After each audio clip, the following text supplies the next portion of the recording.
અને હવે વાત સિંહાસનની કરીએ તો બનાસકાંઠા ઉમેદવાર ગેનીબેન ઠાકોરનું ચાંદલા પોલિટિક્સ। ગેનીબેનની ઉમેદવારી ડિપોઝિટ ભરવા લોકો પાસે ચાંદલાની માંગ। ગેનીબેન ઠાકોરનો QR કોડ સોશિયલ મીડિયામાં ચર્ચાસ્પદ બન્યો છે। ચાંદલા સ્વરૂપે 11 રૂપિયાથી લઈ યથાશક્તિ દાન આપવા અપીલ કરી છે। લોકોના ચાંદલાના પૈસાથી ડિપોઝિટ ભરી ચૂંટણી લડશે ગેનીબેન। વધુ અપડેટ સાથે સંવાદદાતા ધવલ જોશી અમારી સાથે જોડાયા છે। ધવલ, હવે ગેનીબેને વધુ એક અભિયાનની શરૂઆત કરી છે, ચાંદલા પોલિટિક્સ શરૂ કર્યું।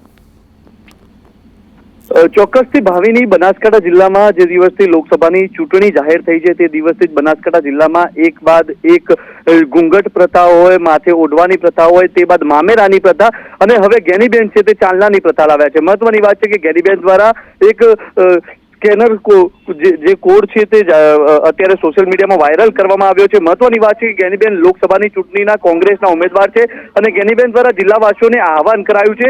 જિલ્લાવાસીઓ છે તે આ સ્કેનર કોડ દ્વારા ગેનીબેનને જે ચાલ્લો લખાવી શકે છે અને આ ચાલ્લાના પૈસાથી ગેનીબેન છે તે પોતાની ચૂંટણીની ડિપોઝિટ ભરવાના છે। મહત્વની વાત છે કે બનાસકાંઠા લોકસભા બેઠક પર કોંગ્રેસ ઉમેદવાર ગેનીબેન વારંવાર ચર્ચામાં આવતા હોય છે, ત્યારે વધુ એક વખત આ જે પ્રકારે ગેનીબેન દ્વારા જે સ્કેનર કોડ અત્યારે સોશિયલ મીડિયામાં વાયરલ કરાયું છે, આ સ્કેનર કોડ ઉપર જે ગેનીબેનના સમર્થકો છે તે ગેનીબેનને ચાંદલા સ્વરૂપે જે પૈસા આપે છે ને ગેનીબેનનું કહેવું છે કે આ પૈસામાંથી તેઓ જે ઉમેદવારની ડિપોઝિટ છે તે ડિપોઝિટ ભરશે ને તે બાદ તેઓ ચૂંટણી લડવાના છે। ત્યારે કહી શકાય કે અત્યારે તો ગેનીબેનનો આ સ્કેનર કોડ છે તે અત્યારે સોશિયલ મીડિયામાં ચર્ચાનો વિષય બન્યો છે। ભાવિની, આભાર માહિતી માટે।